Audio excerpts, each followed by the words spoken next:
اعوذ باللہ من الشیطان اللعین الرجیم بسم اللہ الرحمن الرحیم۔ خداوند عالم نے ہمیں 3 عظیم و شان مہینے عطا کیے، رجب، شعبان اور رمضان۔ یہ وہ مہینے ہیں کہ جن کے ذریعے سے ہم خداوند عالم سے برکت، فضیلت اور رحمت طلب کر سکتے ہیں، اور ہم جیسے گناہگار بندوں کے لیے یہ ایک انتہائی سنہرا موقع ہے کہ ہم اپنے گناہوں کو بخشوا سکیں۔ یہ ایک انتہائی سنہرا موقع ہے خصوصیت کے ساتھ شعبان کے اس مہینے میں، کہ جہاں ہم اپنے گناہوں کو بخشوا سکتے ہیں وہیں اپنی دعاؤں کو مستجاب کروا سکتے ہیں۔ اس لیے کہ رسول خدا صلی اللہ علیہ وآلہ وسلم فرماتے ہیں کہ شعبان میرا مہینہ ہے اور رمضان خدا کا مہینہ ہے، اور جو کوئی شخص بھی شعبان کے اس مہینے میں 1 روزہ رکھے گا تو روز قیامت میں اس کی شفاعت کروں گا، اور جو کوئی اس مہینے میں 2 روزے رکھے گا تو اس کے گزشتہ تمام گناہ بخش دیے جائیں گے، اور فرمایا کہ جو کوئی شخص 3 روزے رکھے گا تو خداوند عالم کی طرف سے ایک ندا آئے گی اس شخص کو کہ اے شخص اپنے اعمال کو اثر نو بجا لا، اس لیے کہ تیرے تمام پچھلے گناہ معاف کر دیے گئے ہیں۔ اور یہ وہ عظیم و شان مہینہ ہے کہ جس مہینے کے متعلق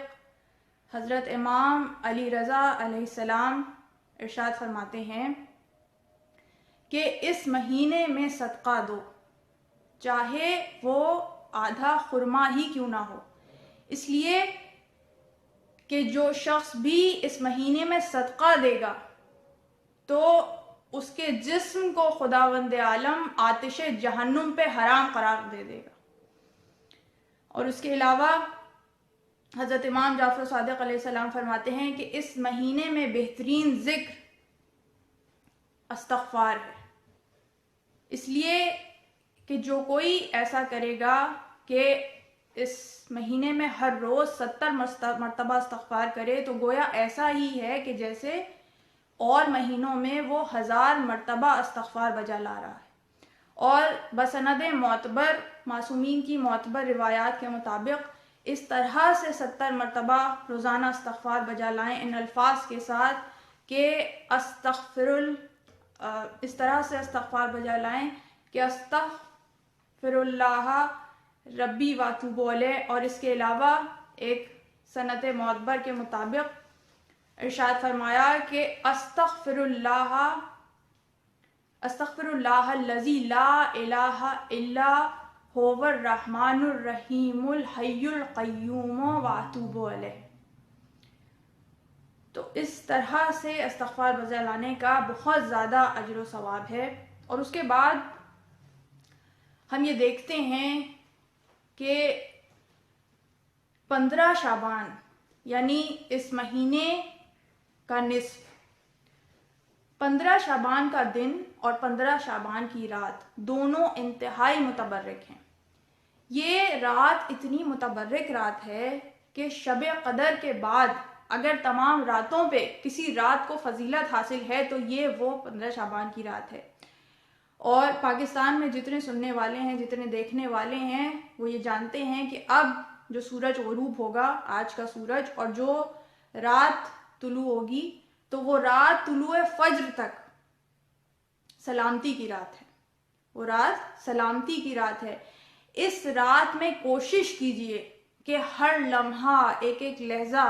ہم عبادت خداوندی میں بسر کریں، اس لیے کہ ہمیں اندازہ نہیں ہے کہ یہ کتنی بڑی رات، کتنی سعادت کی رات ہمیں نصیب ہو گئی ہے۔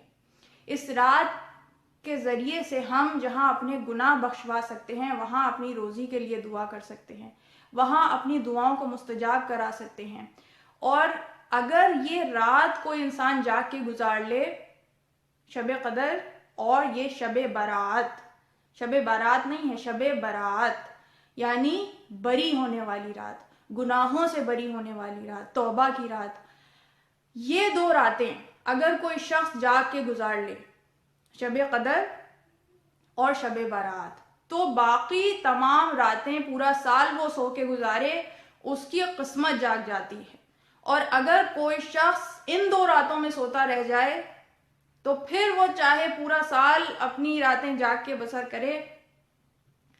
تو اسے کوئی فائدہ حاصل نہیں ہوگا، اس لیے کہ پھر وہ کتنی بھی ٹکریں مارے،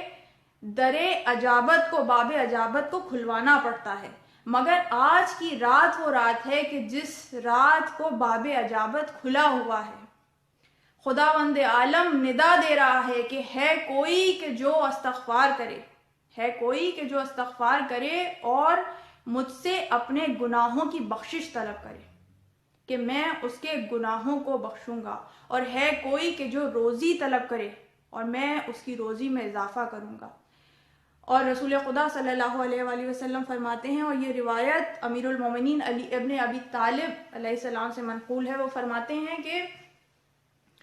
اس رات کو تمام رات جاگ کر عبادت میں بسر کرو اور دن میں روزہ رکھو۔ تو اتنی عظیم و شان رات، جس کے بارے میں ہمارے چوتھے امام حضرت امام زین العابدین علیہ السلام فرماتے ہیں کہ جو شخص بھی یہ چاہے کہ 1,24,000 پیغمبروں کی ارواح، پیغمبروں کی روحیں اس سے مصافحہ کریں، تو وہ اس شب میں 15 شعبان کی رات کو امام حسین کی زیارت کرے۔ اس لیے ہر مومن کو چاہیے کہ اس رات میں زیارت امام حسین بجا لائے۔ اور مفاتیح الجنان میں یہ الفاظ ملتے ہیں کہ فقط چاہے اتنی سی ہی زیارت کیوں نہ پڑے کہ چھت پہ چلا جائے اور دائیں اور بائیں دیکھنے کے بعد سوئے آسمان نگاہ کرے اور کہے کہ السلام علیکہ یا ابا عبداللہ، السلام علیکہ یا ابن رسول اللہ، السلام علیکم ورحمۃ اللہ وبرکاتہ۔ چاہے اتنے سے الفاظ کے ساتھ ہی زیارت امام حسین کیوں نہ بجا لائے، اس رات میں زیارت امام حسین کسی مومن کو ترک نہیں کرنی چاہیے۔ اور دیکھیے، یہ وہ رات ہے کہ جب یہ رات تمام ہوتی ہے طلوع فجر پہ، خداوند عالم نے اس رات کو ایک اور فضیلت بخشی،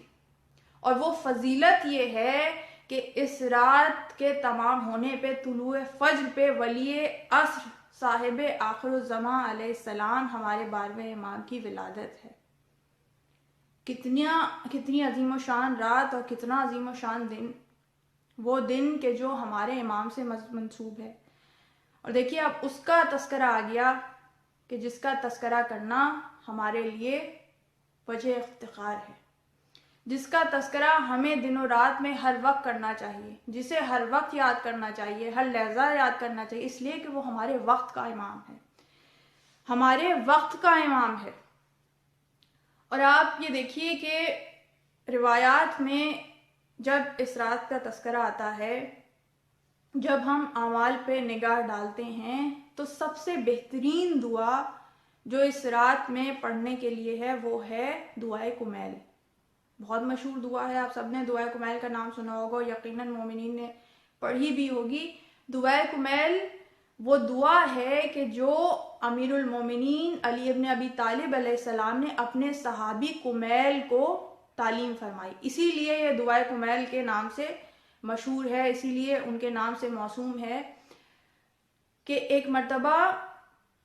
علی ابن ابی طالب علیہ السلام مسجد بصرہ میں تشریف فرما تھے، اور جناب کمیل میرے مولا کی خدمت میں آئے، اور آنے کے بعد فرماتے ہیں کہ یا علی، مجھے دعائے خضر تعلیم فرما دیجئے، دعائے خضر تعلیم فرما دیجئے۔ دعائے خضر کے معنی کہ یہ اتنی عظیم و شان دعا ہے، یہ اتنی عظیم و شان دعا ہے، اور کہا کہ دعائے خضر تعلیم فرما دیجئے۔ اب جب میرے مولا نے یہ دعا تعلیم فرمائی کہ جو دعائے کمیل کے نام سے ہمارے ہاں مشہور ہے، یہ دراصل دعائے خضر ہے، جب یہ دعا تعلیم فرمائی تو میرے مولا نے فرمایا کہ جو شخص بھی